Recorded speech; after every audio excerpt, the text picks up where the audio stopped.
اصطفى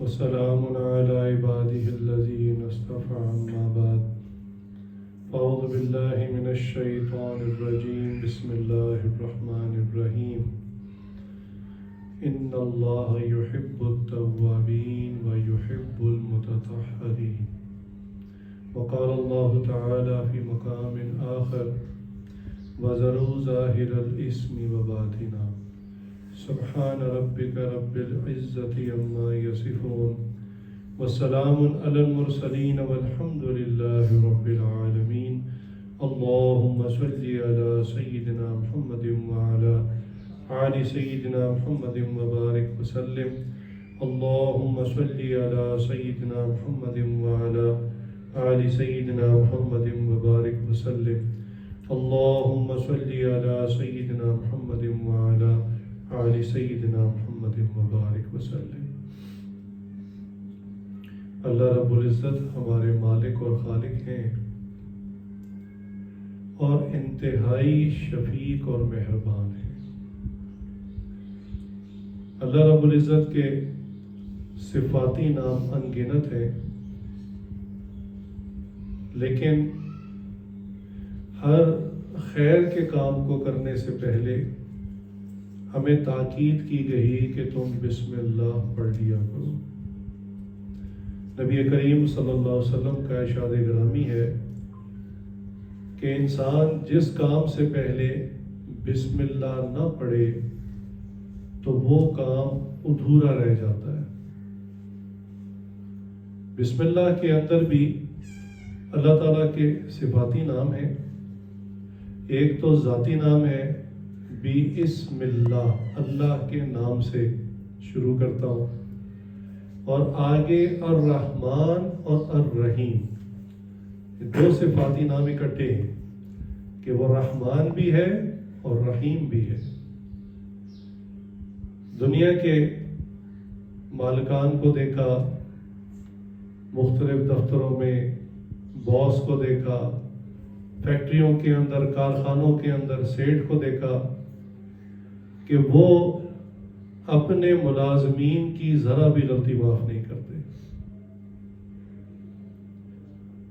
اور اگر کوئی بندہ باوجود بہت احتیاط کے کام کرنے کی غلطی کر بیٹھے تو سب سے پہلے یہ کہ اس کو سب کے سامنے ذلیل کیا جاتا ہے۔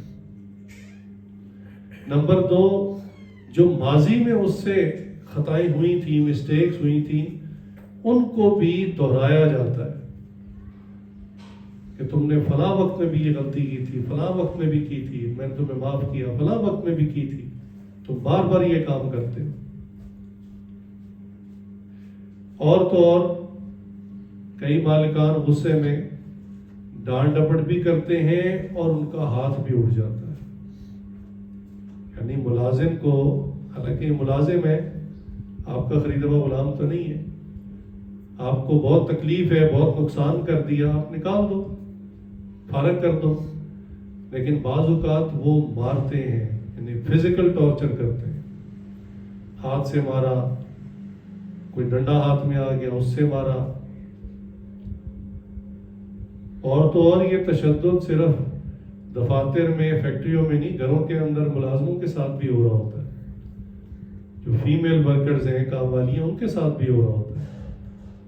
لہٰذا کچھ عرصہ پہلے اخبار میں خبر آئی کہ ایک چھوٹی بچی، یعنی چھوٹی عمر کی لڑکی تھی، اس سے کوئی غلطی ہو گئی تو مالکن نے اس کو اتنی بری طرح مارا، اتنی بری طرح اس کو ٹارچر کیا کہ وہ ہسپتال پہنچ گئی اور وہاں جا کے دم توڑ گیا۔ تو دنیا میں ہمارے بھی کچھ باسز ہیں، کچھ مالکان ہیں، اور کبھی کبھی اللہ یہ اختیار ہمیں بھی دے دیتے ہیں۔ ہم بھی بعض اوقات کچھ ملازمین کے سربراہ ہوتے ہیں، ہمیں بھی اللہ ان کا باس بنا دیتا ہے، تو ہمارا ان کے ساتھ کیا رویہ ہوتا ہے، کیا معاملات ہوتے ہیں، اس پر انسان غور کرے۔ اور ایک اللہ رب العزت ہے، اللہ ہمارے حقیقی مالک ہیں، جنہوں نے ہمیں پیدا کیا، رزق دیتے ہیں، صحت دیتے ہیں، پہننے کو کپڑا دیتے ہیں، کھانے پینے کی نعمتیں عطا کرتے ہیں، رہنے کے لیے گھر دیتے ہیں، آدمی کو بیوی دیتے ہیں، بچے دیتے ہیں، عورت کو شوہر دیتے ہیں، چلنے پھرنے کی آسانی کے لیے سواری دیتے ہیں. آپ نعمتیں گنتے چلے جائیں، نعمتیں ختم نہیں ہوں گی. انسان مالک بنا تو ملازم کی ذرا سی خطا پر، ذرا سی غلطی پر کتنی سخت سزا اس کو دینی شروع کر دی. اور جب وہ معافی مانگے تو کہ معافی کوئی نہیں. کیوں؟ صاحب کا موڈ خراب ہو گیا ہے. اب صاحب جی کہتے ہیں میرا غصہ ٹھنڈا نہیں ہو رہا اس لیے معافی کوئی نہیں. اور لوگ سفارشی بن کے آتے ہیں کہ جی ملازم ہے، غلطی ہو جاتی ہے، اور جی اس نے پہلے بھی کئی مرتبہ غلطی کی ہے، کوئی نہیں جی معاف کر دیں، جاؤ اس وقت میرا موڈ خراب ہے، میں کسی کی سفارش بھی قبول نہیں کرتا، تم لوگ بھی چلے جاؤ. یعنی انسان اتنا ظالم ہو جاتا ہے کہ وہ بھول ہی جاتا ہے کہ میری اوقات کیا ہے. ابھی جسم میں سے یہ روح نکلے تو یہ اکڑا ہوا جسم زمین پہ پڑا ہوگا اور اتنا مفلوج ہو جائے گا کہ خود آخری غسل کا بھی محتاج ہوگا. آخری غسل کا بھی انسان محتاج ہوتا ہے. قبر میں جا کے اپنے آپ کو دفن بھی نہیں کر سکتا، لوگوں کا محتاج ہے، اٹھا کر لے کر جائیں، کفن پہنائیں اور اٹھا کر لے کے جائیں، قبر کے اندر تدفین کریں. لیکن انسان جب تکبر میں آتا ہے سب کچھ بھول جاتا ہے. اب تو شہروں کے اندر سواریاں، کمرشل وہیکلز ہیں، ٹیکسیز ہیں، رکشہ ہے، یہ چلتی ہیں. لیکن آج سے چند سال پہلے گھوڑے ٹانگے چلا کرتے تھے لاہور کے اندر بھی، شاید دیہاتی علاقوں میں ابھی بھی چلتے ہیں. تو آپ اندازہ کریں کہ گھوڑا بڑا طاقتور جانور ہوتا ہے، اور وہ اگر اڑی پہ آ جائے، یعنی مالک کی بات نہ مانے، تو مالک اس کا کچھ بھی نہیں کر سکتا. یہ تو اللہ نے اس کو اتنا فرما بردار بنا دیا کہ وہ چھوٹی سی ایک چھڑی سے اس کو چلنے کا اشارہ کرتا ہے، وہ چل پڑتا ہے، رکنے کا اشارہ کرتا ہے، وہ رک جاتا ہے. ورنہ اس کی اسٹرینتھ تو بہت ہوتی ہے. اسی طرح اگر ایک ٹانگے والا گھوڑے کو پیچھے وہ جو کارڈ ہوتا ہے ٹانگے میں جوڑ کر سارا دن کام کاج کے لیے لے کے پھرتا ہے، ادھر سے سواری اٹھا ادھر چھوڑ، ادھر سے اٹھا ادھر چھوڑ، اس دوران وہ گھوڑا یہ بھی نہیں کہہ سکتا کہ جناب مجھے واش روم آیا ہے، تھوڑی دیر کے لیے آپ مجھے کھول دیں، میں کہیں سائڈ پر ہو کے واش روم کر لوں. نہیں، وہ گھوڑا بھاگتے بھاگتے اپنی ضرورت سے فراغت حاصل کرتا تھا اور مالک کا حکم نہیں چھوڑتا. یعنی بھاگ بھی رہا ہے، مالک کا حکم بھی مان رہا ہے، اور ساتھ ساتھ اپنی ضرورت سے بھی فارغ ہو رہا ہے. مالک رات کو گھر پہنچا، تھکا ہوا تھا، تو اس نے سوچا کہ میں ذرا باہر اس کو کھڑا کرتا ہوں اور بعد میں اس کو کھول دوں گا. گھر جا کے یہ گھوڑے والے پچھلا کارٹ الگ کر دیتے تھے، گھوڑے کو ریلیز کر دیتے تھے، استبل میں چھوڑ دیتے تھے تاکہ یہ ریلیکس ہو جائے. تو وہ گھر آیا، اس کو بھوک لگی ہوئی تھی، اس نے کہا چلو میں کچھ کھا لیتا ہوں پھر اس کو کھول دوں گا.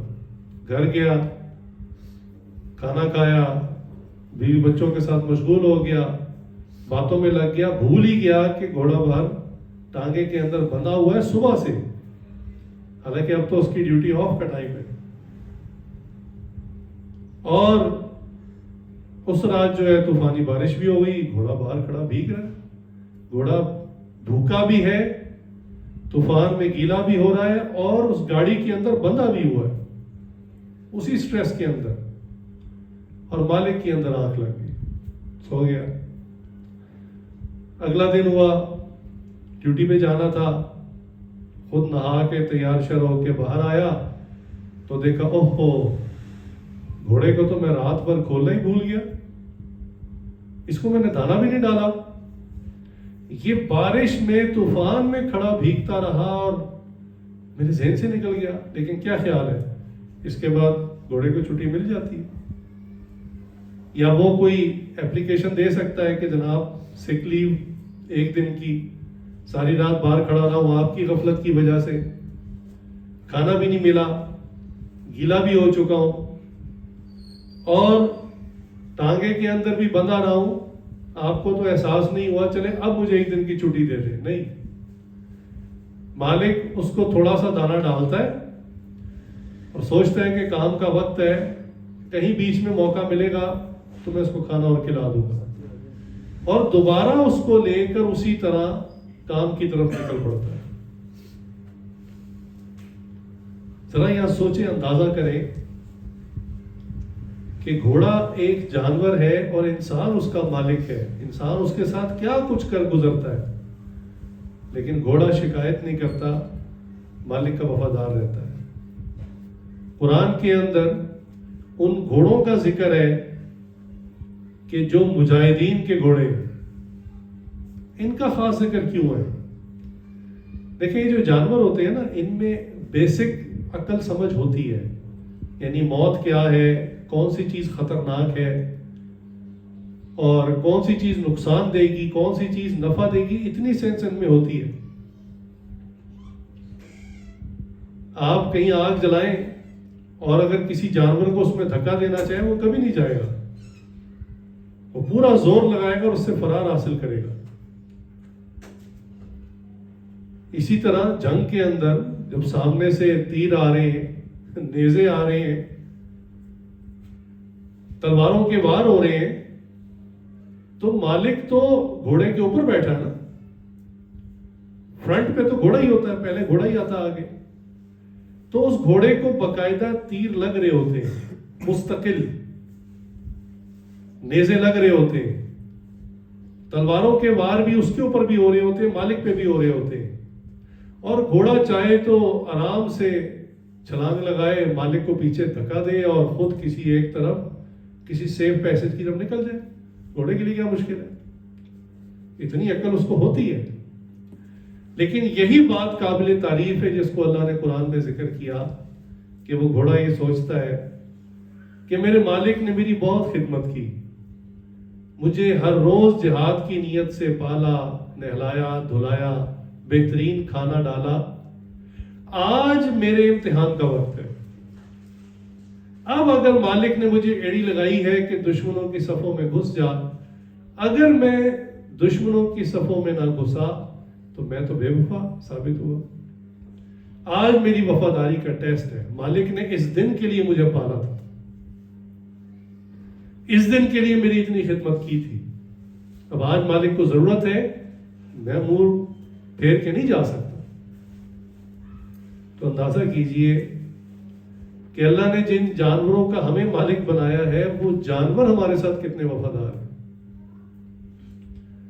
تو سوچنے کی بات ہے کہ ہمارا بھی ایک رب ہے, ہمارا بھی ایک مالک ہے, اور اس مالک نے ہمیں سارا سال 11 مہینے خوب کھلایا, خوب پلایا, موٹا تازہ کر دیا. اب اگر 1 مہینے کے لیے مالک نے صرف اتنا کہہ دیا کہ تم 3 وقتوں میں سے صرف 1 وقت کا کھانا چھوڑ دو, یہ نہیں کہا کہ رمضان کے پورے مہینے تم بھوکے رہو, ہرگز نہیں. جو لوگ 3 وقت کا کھانا کھاتے ہیں ان کے لیے روزے میں کیا ڈفرنس ہے, صرف دوپہر کا کھانا نہیں کھا رہے, وہی ناشتہ جو 8-9 بجے کرتے تھے وہ سحری کی شکل میں کر رہے ہیں, اور جو رات کا کھانا تھا وہ بھی کھا رہے ہیں, اور اس کے علاوہ اضافی افطاری بھی کھا رہے ہیں. تو مالک نے اگر اتنا حکم دے دیا کہ تم میری محبت میں روزہ رکھو, اور انسان یہ سوچے کہ نہیں میں بھوک برداشت نہیں کر سکتا, تو بتائیے پھر اس معاملے میں جانور اپنے مالک کے زیادہ وفادار ہوئے یا ہم انسان اپنے مالک کے زیادہ وفادار ہوئے؟ رمضان مبارک میں اللہ نے روزے رکھوا کر ہمیں ہر طرح سے پاک صاف کر دیا. وہ کیسے؟ آپ کو پتہ ہے ہم جو کھانا کھاتے ہیں ہمارا معدہ اس کو ڈائجسٹ کرتا ہے اور ڈائجیشن کے بعد وہ ایگزٹ کی طرف اس کو نکال دیتا ہے. ہم لوگ واش روم سے ہوا آتے ہیں تو اب گویا ہم کلین ہو گئے. پانی پیتے ہیں تو پانی کا مسلسل ایک ایک قطرہ جو ہے وہ کڈنی میں سے گزرتا ہے اور کڈنی اس میں سے ایک ایک قطرہ ڈراپلیٹس کی شکل میں وہ بلیڈر میں اس کو جمع کرتی ہے اور جب سگنل آتا ہے کہ فل ہو گیا تو ہم واش روم میں جاتے ہیں کہ چلیں اپنے آپ کو خالی کر لیں. لیکن جب آپ سارا دن پانی نہیں پیتے اس پروسیس میں بھی تقریباً کافی حد تک کمی آ جاتی ہے. تو یوں سمجھیں کہ روزہ رکھوا کر اللہ نے ہمیں باطنی طور پہ بھی پاک کر دیا اور نمازیں پڑھا کر وضو کروا کر ظاہری طور پہ بھی پاک کر دیا. فرشتے اللہ کی وہ مخلوق ہے جو کوئی کھانا نہیں کھاتے, کوئی چیز نہیں پیتے, تو ان کے اندر غلاظت ہوتی نہیں ہے. اب یہ تو جسم کا حال ہے اور فرشتوں کا جو دل ہے وہ مستقل پورے کا پورا اللہ کی محبت میں غرق ہے, ڈوبا ہوا ہے. اس لیے وہ اللہ کی نافرمانی کا سوچتے ہی نہیں. ہر وقت اللہ کا ذکر, ہر وقت اللہ کی عبادت. تو روزہ رکھنے سے انسان کا پیٹ غلاظت سے پاک ہو گیا. اب اگر ہم دل میں بھی اللہ کی محبت کو بھر لیں اور دنیا کی محبت اور ان کی چیزوں کو نکال دیں تو پھر یہ انسان فرشتوں کے مشابہ ہو جاتا ہے. یعنی فرشتوں جیسا, فرشتہ تو نہیں بن سکتا اور نہ ہی اس بننے کی ضرورت ہے, لیکن انسان فرشتوں جیسا ہو جاتا ہے. جیسے وہ بھوکے رہتے ہیں, پیاسے رہتے ہیں, روزے دار بھی بھوکا رہتا ہے, پیاسا رہتا ہے. ان کے دل میں بھی اللہ کی محبت, وہ اللہ کی یاد میں لگے ہوئے ہیں, اور یہ بندہ بھی روزہ رکھ کے اللہ کی یاد کے اندر مشغول ہوتا ہے. تو ظاہری طور پر بھی صاف ستھرا ہو گیا اور باطنی طور پر بھی صاف ستھرا ہو گیا. اب تو لیٹسٹ ریسرچ آ چکی ہے, کینسر کے جو ڈاکٹرز ہیں انہوں نے اس پہ ریسرچ کی کہ جب انسان اپنے جسم کو کھانا پینا دینا بند کر دیتا ہے, یعنی روزہ رکھتا ہے, تو انٹرنلی کیا سسٹم جنریٹ ہوتا ہے. چونکہ ہمارے جسم کے اندرونی اعضاء کو تو نہیں پتا کہ رمضان آ گیا, روزہ ہو گیا. وہ تو دیکھتے ہیں کہ ابھی وہ جو مستقل کچھ نہ کچھ آمد ہو جاتی تھی ہر 1-2 گھنٹے بعد سنیکس کے نام پہ, وہ نہیں آ رہا, مین پراپر میل بھی نہیں آ رہا. تو انہوں نے چونکہ سسٹم کو ایکٹیویٹ کرنا ہوتا ہے اور جسم کو یعنی قائم رکھنا ہوتا ہے, شوگر لیولز کو مینٹین کرنا ہوتا ہے, تو وہ آپ کا اپنا اندرونی سسٹم جس کو امیون سسٹم کہتے ہیں, وہ پتہ کیا کرتا ہے, آپ کے جسم میں جو زائد چربی ہے اس کو ڈیزالو کرنا شروع کر دیتا ہے. پلس آپ کے جسم کے جو کمزور سیلز ہیں جو پوری طرح کارآمد نہیں ہے, بس جسم میں موجود ہے اضافی ایک چیز کے طور پہ, ان کو بھی ریسائیکل کرنا شروع کر دیتے ہیں, اور وہ سیلز جو کینسر بناتے ہیں ان کو بھی کھانا شروع کر دیتے ہیں. تو لیٹسٹ ریسرچ فاسٹنگ کے اوپر, روزے کے اوپر یہ ہے کہ جب بندہ فاقہ کرتا ہے, روزہ رکھتا ہے, تو وہ اندرونی طور پر جسمانی سطح پر پاکیزگی حاصل کر رہا ہوتا ہے. اس کے اندر سے جو گندی چیزیں ہیں, کینسر کے سیلز ہیں, اور جو اضافی جو ناکارہ قسم کی چیزیں ہیں, کچرا ہے, ٹریش ہے, وہ ڈیزالو ہونا شروع ہو جاتا ہے. جب آپ سارا سال ریگولر کھانے لیتے ہیں تب یہ پروسیس سٹارٹ نہیں ہوتا, یہ سٹارٹ ہی فاقے کی وجہ سے ہوتا ہے. تو اللہ رب العزت نے ہمیں اندرونی طور پہ بھی پاک کرنا شروع کر دیا اور ہم نے وضو کر لیا, ظاہری طور پہ بھی پاک ہو گئے. اب ایک قسم کی نجاست ہمارے ساتھ ابھی بھی باقی ہے, ایک طرح کی ناپاکی ابھی بھی ہمارے ساتھ لگی ہوئی ہے. بس اس کو صاف کر لیں, اس کو پاک کر لیں تو انسان سر سے پاؤں تک مکمل پاکیزہ مخلوق بن جائے گی. اور وہ کیا ہے؟ وہ ہمارے دلوں کے اندر چھپے ہوئے گناہ ہیں. وہ گناہ جن سے ہم نے توبہ نہیں کی، وہ ایسے کام جو انسان اپنے آپ کو سمجھاتا ہے کہ میں سب گناہوں سے توبہ کر لوں گا، بس اس سے توبہ نہیں کروں گا۔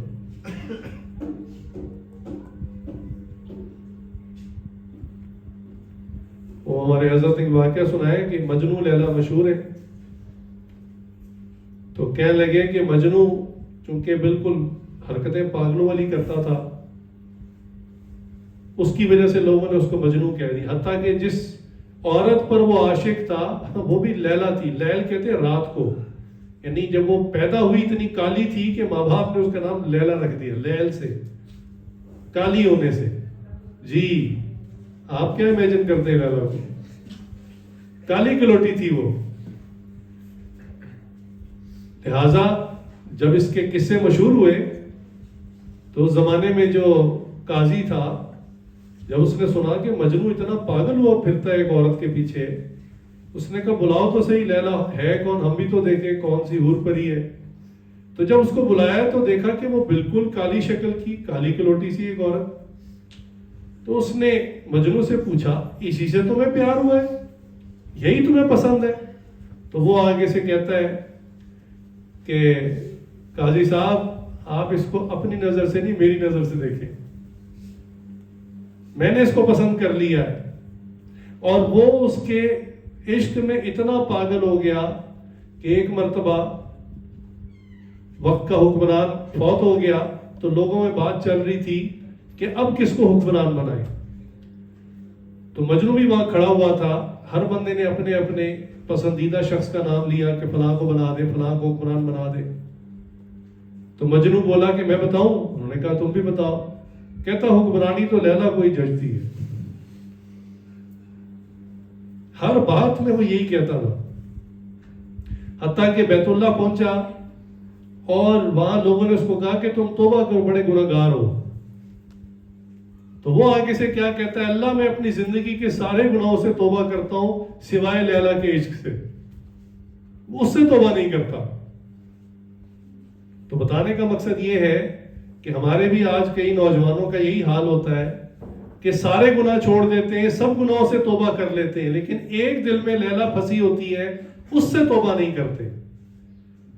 اس توبہ نہ کرنے کی وجہ سے مکمل پاکیزگی حاصل نہیں ہوتی۔ جو آیت میں نے آپ کے سامنے پڑھی وہ یہی ہے کہ اللہ قرآن میں فرماتے ہیں ان اللہ یحب التوابین ویحب المتطہرین، کہ اللہ تعالیٰ محبت کرتے ہیں، پسند کرتے ہیں ان کو جو توبہ کرنے، توابین توبہ کرنے والے، اور متطہرین پاکیزہ رہنے والے۔ طہارت کہتے ہیں آپ فزیکلی اپنے آپ کو نیٹ اینڈ کلین رکھیں، ظاہری طور پہ آپ کے جسم پہ کوئی نجاست نہ ہو، گندگی نہ ہو، اس کو طہارت کہتے ہیں۔ اور توبہ اس طہارت کو کہتے ہیں، اس صفائی کو کہتے ہیں کہ جو قلبی طور پہ انسان کو حاصل ہو، کہ اس کے دل کے اندر بھی اللہ کے سوا کوئی نہ ہو۔ ہاں جو جائز محبتیں ہیں وہ اسی کے ضمن میں، اللہ اور اللہ کے رسول کی محبت تو سب سے اوپر ہے، اس سے اوپر کسی کی محبت نہیں ہونی چاہیے۔ اس کے بعد ماں باپ کی محبت ہے، اپنے شیخ استاد کی محبت ہے، اور انسان نے نکاح کیا بیوی کی محبت ہے، بچوں کی محبت ہے، بہن بھائیوں کی محبت، یہ جائز محبتیں۔ اور یہ عموماً جو ہے انسان کے دین میں رکاوٹ بھی نہیں ہوتے۔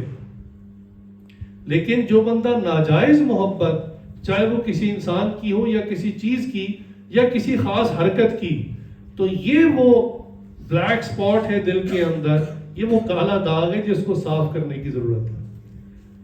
تو میں یہ عرض کر رہا تھا کہ اللہ نے روزہ رکھوا کر ظاہری آلائشوں سے بھی ہمیں پاک کر دیا، وہ سب جو کھایا تھا وہ تو ایگزٹ ہو گیا، اب پیٹ خالی ہو گیا آلائشوں سے، اور وضو کر کے آپ نے جسم کے اوپر بھی جو نجاست تھی، کوئی میل کچیل تھی، وہ بھی صاف کر لیے۔ اب پیچھے کیا بچا؟ اب ہمارا قلب بچا۔ اب اس قلب کو توبہ کے ذریعے ہم پاک کر لیں تاکہ ہم اللہ تعالیٰ سے مکمل ملاقات کر سکیں۔ رمضان جیسے مہینے میں روزہ رکھ کے بھی اللہ کی رحمت سے وہ بندہ محروم رہ جاتا ہے جو گناہوں سے پکی توبہ نہیں کرتا۔ پکی توبہ کے بڑے سادہ اور آسان اصول ہیں۔ یا اللہ اب تک جو کیا اس کے لیے معاف کر دے، غلط کیا، اور یا اللہ میں پکا ارادہ کرتا ہوں آئندہ گناہ نہیں کروں گا. وہ والی مجنون والی نہیں کہ 99 گناہ چھوڑوں گا ایک نہیں چھوڑوں گا، اس کو توبہ نہیں کہتے. اس کو معذرت کے ساتھ ڈرامے بازی کہہ لیں، دھوکہ کہہ لیں، اور انسان اپنے آپ کو دھوکہ دیتا ہے، اللہ کو تو دے نہیں سکتا. یہ توبہ نہیں ہے. میں آپ کو ایک مثال سے بات سمجھاتا ہوں. میں آپ سب کو بھی کہوں کہ آپ سب شراب سے توبہ کریں، آپ کہیں گے ہماری توبہ کیوں؟ آپ شراب پیتے ہی، آپ مسلمان ہیں. میں آپ سب سے کہوں کہ آئندہ آپ توبہ کریں، کبھی خنزیر کا گوشت نہیں کھائیں گے، آپ آرام سے کہہ دیں گے ہاں جی ہم کبھی نہیں کھائیں گے. کیوں؟ آپ کھاتے ہی نہیں ہیں. یہ آپ کی توبہ سے ریلیونٹ بات نہیں ہے. ہاں میں آپ کو کہوں کہ آپ آئندہ کسی نامحرم لڑکی سے ناجائز تعلق نہیں رکھیں گے، تو اب ہے یہ توبہ کرنے کا موقع. اب یہ وہ بات ہے جس سے توبہ کی جائے اور جان چھڑائی جائے. بہت آسان طریقہ ہے. یا تو اللہ کے لیے اس کو دل سے بھلا دیں، آئندہ کے لیے رابطہ ختم کر دیں، اور اگر بہت پسند ہے تو نکاح کا پیغام دیں اور شادی کر لیں. دو ہی راستے، تیسرا تو کوئی راستہ نہیں ہے کہ نہ نکاح میں لائیں اور چوری چھپے دوستیاں بھی کرتے رہے، گناہ بھی کرتے رہے. اس گناہ کا وبال آپ کی زندگی پر لازم پڑے گا.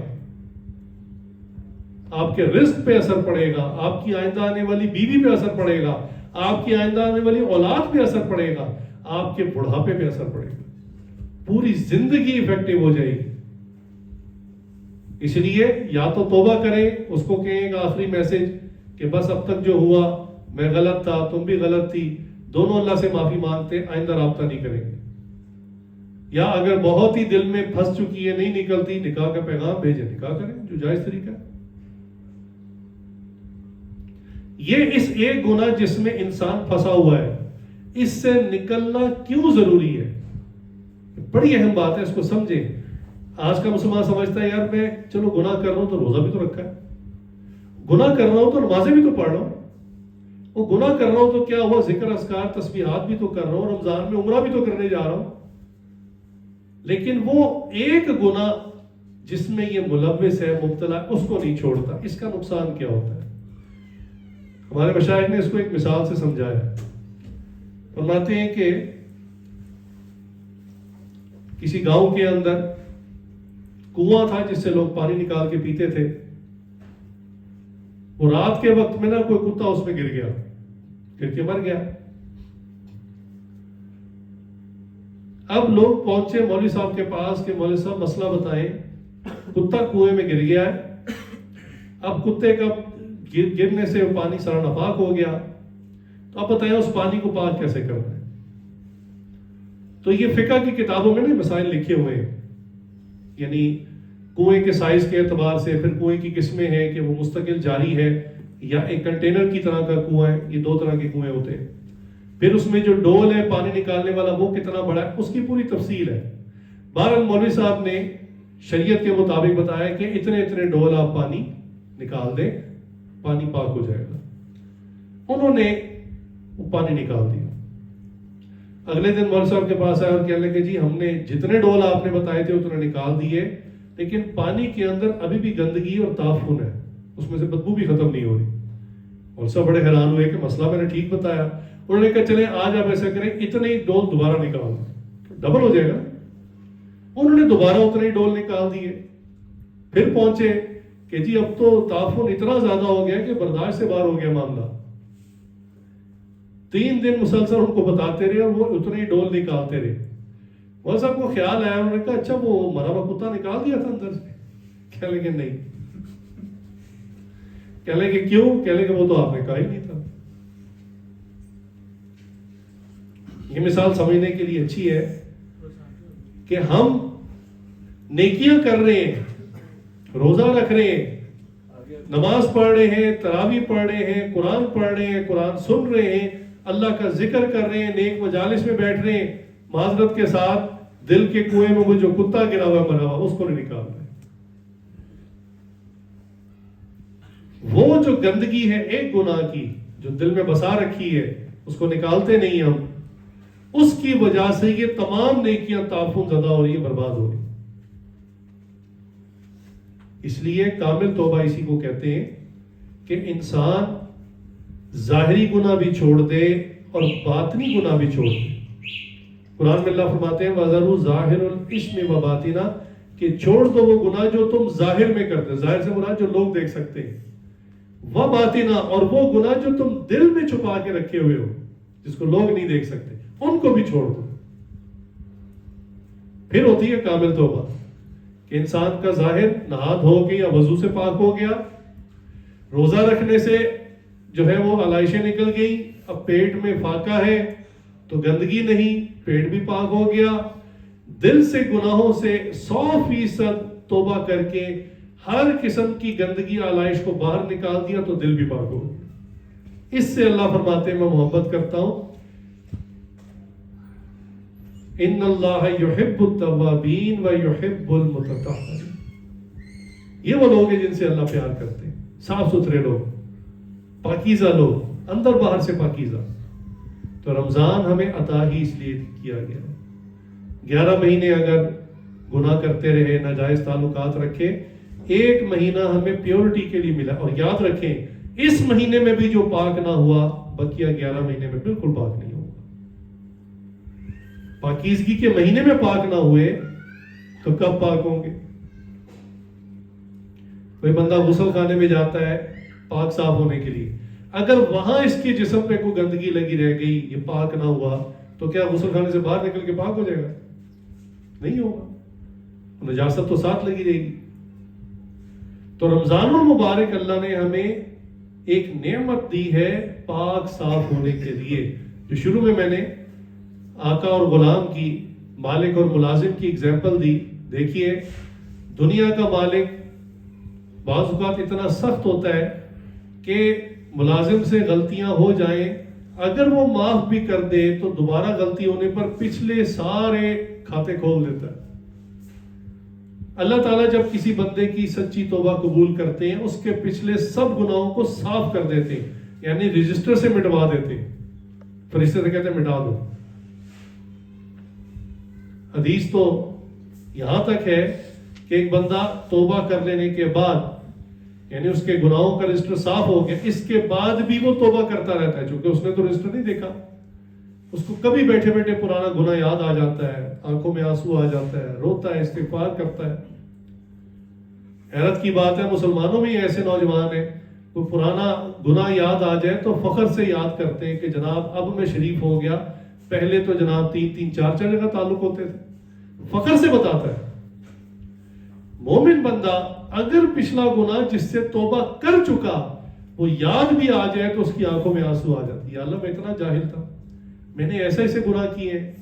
پھر یاد آ گیا, حالانکہ معافی مانگ چکا ہے, پھر توبہ شروع کر دیتا ہے, پھر معافی مانگنا شروع کرتا ہے. اس کا فائدہ کیا ہوتا ہے کہ وہ گناہ تو اللہ نے مٹا دیا تھا, اب صرف اس کی میموری میں ہے, اور یہ بار بار توبہ کر رہا ہے. تو اللہ تعالیٰ نے اب اس کی توبہ کو ضائع تو نہیں کرنا, توبہ کبھی ضائع نہیں ہوتی, یاد رکھیں. اب یہ بار بار توبہ کر رہا ہے, گناہ اس کا مٹ چکا ہے, اب اس توبہ سے کیا چیز کی جائے؟ تو اللہ تعالیٰ اتنے زبردست مالک اور خالق ہیں, اتنے رحیم اور کریم ہیں کہ اللہ تعالیٰ فرماتے ہیں چونکہ یہ باز نہیں آ رہا, بار بار توبہ کر رہا ہے, حالانکہ میں اس کا گناہ دھو چکا ہوں, تو اب اس کے اس گناہوں کے رجسٹر میں جہاں سے اس کے گناہ صاف کر دیے گئے ہیں, مسلسل توبہ کرنے کی وجہ سے اس کو نیکیوں سے بھر دو. اللہ اندازہ تو کرے کہ کہاں انسان نے گناہوں کے رجسٹر بھرے تھے اور توبہ کی, وہ سب صاف ہو گئے, اور وہ جو خلا بیچ میں بن گئی اللہ نے کہا اس کے اندر نیکیاں بھر دو. اس لیے بعض اللہ والے بڑے لاڈ میں یہ بات کرتے تھے. وہ کہتے تھے کہ ایک ہوتا ہے پیدائشی ولی, بچپن سے ہی نیک سیرت, تو اپنے بارے میں کہتے ہیں کہ ہم تو توابین میں سے ہیں. کوئی پہلے بدماش تھا, کوئی پہلے شرابی تھا, کوئی زانی تھا, کہنے لگے ہم نے زندگی میں ایک مرتبہ توبہ کی, اس کے بعد کبھی گناہ نہیں کیا. تو اللہ نے ہماری سابقہ زندگی کے جتنے گناہ تھے نا ان کو نیکیوں میں کنورٹ کر دیا, اس لیے ہم اپنے علاقے کے اور اولیاء سے آگے نکل گئے, کیونکہ گناہ اتنے زیادہ تھے, پہاڑوں کے برابر گناہ تھے. جب معافی مانگی تو اللہ نے پہاڑوں کے برابر نیکیوں میں کنورٹ کر دیا. تو فرمایا ہم نے اپنے زمانے کے اولیاء کو پیچھے چھوڑ دیا سچی توبہ کی وجہ سے. اور واقعی توبہ ایسی چیز ہے, یہ معمولی چیز نہیں ہے. اللہ نے توبہ رکھی اسی لیے. میں اکثر مثال دیتا ہوں نا کہ چھوٹا بچہ جو ابھی بگنر ہو، رائٹنگ سیکھ رہا ہو، لکھنا سیکھ رہا ہو، تو اس کو فاؤنٹین پین یا انک پین نہیں دیتے. آپ کو پتا ہے اس نے تو ابھی سیکھنا ہے، بہت غلطیاں کرنی ہیں، تو آپ اس کو پینسل دیتے ہیں، لیڈ پینسل. اور لیڈ پینسل بھی وہ جس کی بیک ٹپ کے اوپر ربڑ لگا ہوتا ہے کہ یہ ابھی سیکھ رہا ہے، یہ لکھے گا اور مسٹیکس کرے گا، تو اس کو مٹانے کے لیے ٹائم نہ لگے، یہ پینسل کو الٹا کرے، ربڑ سے مٹائے اور پھر دوبارہ ٹھیک لکھنا شروع کر دے. بس اللہ رب العزت ہمارے خالق ہیں، مالک ہیں. اللہ نے ہمارا مکمل سسٹم بنایا، جسم بنایا، دل دماغ بنایا. اللہ ہماری سائیکالوجی کو بہترین طریقے سے جانتے ہیں. اللہ کو پتہ ہے یہ انسان خطاؤں کا پتلا ہے، گناہ کرے گا، باز نہیں آئے گا. باوجود اس کے کہ قرآن میں ہر چیز واضح، حدیث میں ہر چیز واضح، علماء نے ہر چیز کھول کھول کے بتا دی، پھر بھی گناہ کرے گا. تو اللہ نے کہا کہ اچھا کبھی شرمندہ بھی ہوگا، تو جب شرمندہ ہوگا تو گناہوں سے کیسے جان چھڑائے؟ تو اللہ نے وہ توبہ کا ربر ساتھ ہی لگا دیا کہ یہ توبہ استغفار کے ذریعے اپنے گناہوں کو مٹا لے گا. تو اللہ رب العزت تو اتنے رحیم اور کریم ہے، لہٰذا اس بات کو سمجھیں کہ رمضان میں بڑی برکتیں، بڑی فضیلتیں اور روزے کا بڑا اجر، رمضان کے دن اور رات بڑے قیمتی، تراویح کا بڑا اجر. مگر جب تک ہم اس خاص ایک یا دو تین چند گناہوں کو جس کو سارا سال ہم نے کیا، لذت اٹھائی، انجوائے کیا، اور اس کو ہم کسی حالت میں چھوڑنا نہیں چاہتے، اب رمضان میں خدا را اس سے توبہ کریں، اس کو چھوڑ دیں، ورنہ جتنی نیکیاں کریں گے وہ سب کی سب اسی طرح جو ہے وہ بیکار چلی جائیں گی. پانی کا گلاس ہو اور قطرہ قطرہ آپ اس میں پانی ڈالیں، ٹائم لگے گا لیکن بالآخر بھر جائے گا. لیکن اگر ایک گلاس کو آپ فل ٹیپ کھول کے پریشر سے آ رہا ہے پانی، اس کے نیچے رکھیں، لیکن اس کے نیچے باٹم میں پیندے میں سوراخ ہو، تو گلاس کبھی نہیں بھرے گا، بھرے گا خالی ہوگا، بھرے گا خالی ہوگا. تو ہمارے مشاہد نے فرمایا کہ گلاس کا بھرنا نیکیاں ہیں. آپ نماز پڑھتے ہیں، نیکیاں کی، روزہ رکھا، نیکی کی، تراویح پڑھی، نیکی کی، ذکر کیا، نیکی کی، قرآن کریم کی تلاوت کی، نیکی کی، غریبوں میں مال تقسیم کیا، کسی کو افطاری کرائی، نیکی کی. لیکن وہ گناہ کے جو سوراخ ہے نا نامہ مال میں، ان کو بند نہیں کیا. تو میں ہوگا کیا کہ جتنی نیکیاں فل اپ ہوئی تھی وہ گناہوں کی وجہ سے اس راستے سے ڈرین ہو جائیں. اس لیے کامل توبہ کریں، اور کامل توبہ یہ ہے کہ جو اللہ تعالیٰ کے فرائض زندگی میں رہ گئے تھے ان کو لوٹائیں، ان کو ادا کریں. نمازیں رہ گئی تھی ان کو پورا کریں، روزے پچھلے چھوٹ گئے تھے تو رمضان کے بعد ان روزوں کو رکھیں. زکوٰۃ رہتی تھی ادا کریں، حج نہیں کیا، فرض ہو چکا تھا، حج کریں. جو چیز اللہ نے فرض کی وہ تب تک فرض رہے گی جب تک اللہ معاف نہ کرے، اور اللہ نے معاف کرنے کا کوئی اعلان نہیں کیا.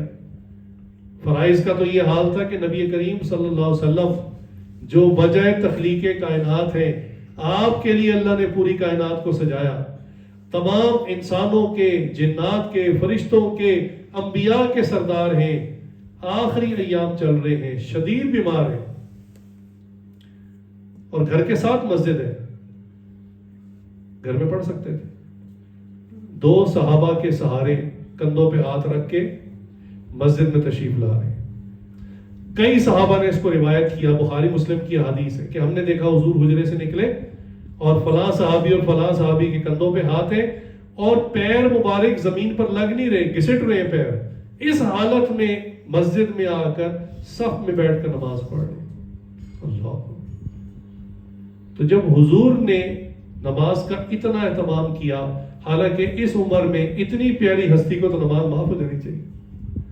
یا اللہ ساری زندگی لوگوں کو نماز پڑھائی، خود ساری زندگی نماز پڑھی، ساری رات نماز نفلوں کے اندر کھڑے رہتے، پیر مبارک میں سویلنگ ہو جاتی، ورم آ جاتے.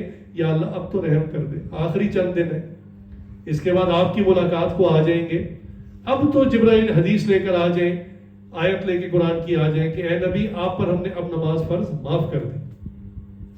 نہیں آئے تو ہمارا پھر کیا معاملہ ہے؟ ہم زندگی کی کتنی نمازیں چھوڑے بیٹھے ہیں اور کبھی احساس نہیں ہوا کہ ہم نے ان کو لوٹانا ہے.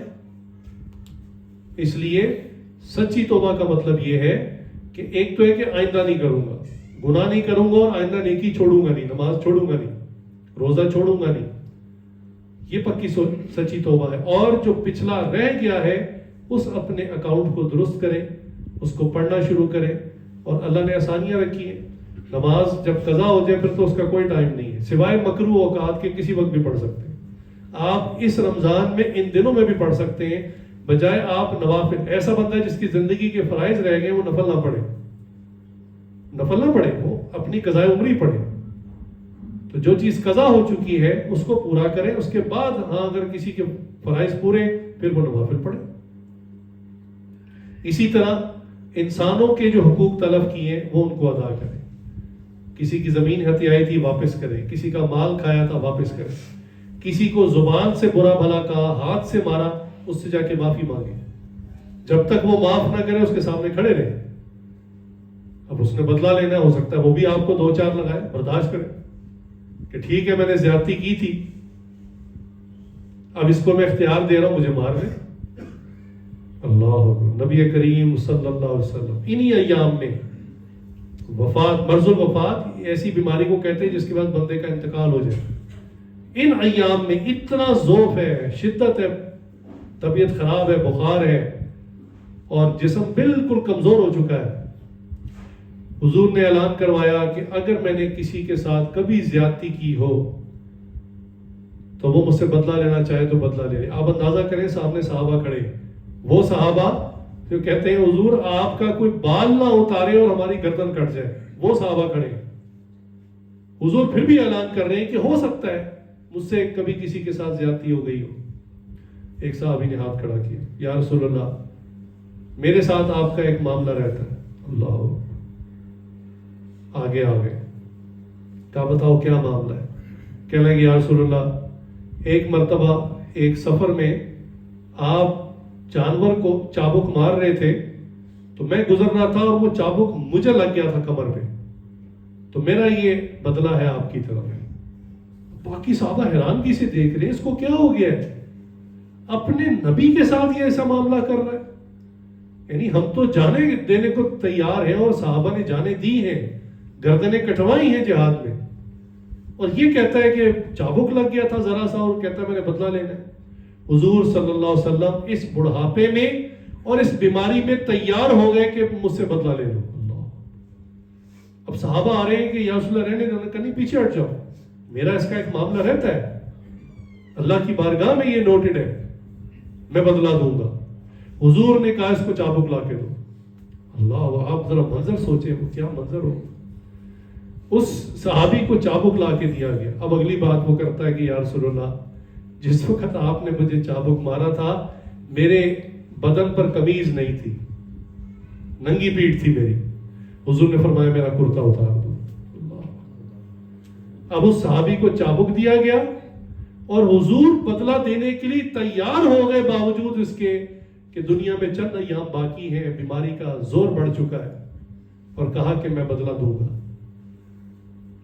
جیسے ہی ان صحابی نے دیکھا کہ حضور صلی اللہ علیہ وسلم کی مبارک پیٹھ میری طرف ہے اور کپڑا ہٹ چکا تو چابک پھینکا اور دوڑ کے جو ہے حضور کو گلے سے لگایا اور جو مہر نبوت تھی اس کو چوم لی. کہنے لگے یا رسول اللہ مجھے لگا تو تھا لیکن میں نے سوچا کہ میں اسی بہانے جو ہے وہ مہر نبوت کو چوم لوں. اللہ اکبر کبیر. لیکن حضور کا عمل آپ نوٹ کریں کہ باوجود سب صحابہ ان پر جان دینے کو تیار ہیں، مال خرچنے کو تیار ہیں، اپنا گھر بار سب کچھ ہجرت کے وقت سب کچھ ختم کر لیا، لیکن اگر حضور کہتے ہیں کہ کسی کا بدلہ باقی ہے تو حضور اس کے لیے تیار ہو جاتے ہیں. کیوں؟ کوئی دنیا کے معاملات گیو اینڈ ٹیک آخرت میں ساتھ نہیں لے کے جانے، یہ مقصد تھا. تو یہ پیغام مجھے اور آپ کو اور آخری قیامت تک آنے والے مسلمان کے لیے پیغام ہے کہ اپنے معاملات لوگوں کے ساتھ درست کر لو. کسی کے ساتھ ظلم زیادتی کی ہے دنیا میں بدلہ اس سے دلوا دو، ورنہ آخرت میں جب اللہ تعالیٰ انصاف کریں گے تو وہ بہت سخت انصاف ہو. ہم اس وقت برداشت نہیں کر سکیں گے. اللہ تعالیٰ سے دعا ہے اللہ تعالیٰ میں اخلاص والے روزے رکھنے کی اور خشوع خضوع کے ساتھ تراویح میں کھڑے ہو کر قرآن سننے کی توفیق عطا فرمائے، اور ہر قسم کے ظاہری اور باطنی گناہ سے توبہ کر کے اور آئندہ اس گناہ کو نہ کرنے والی عادت پر جم جانے کی توفیق عطا فرمائے. وآخر دعوانا الحمدللہ رب العالمین. کچھ دیر کے لیے ذکر کریں لا الہ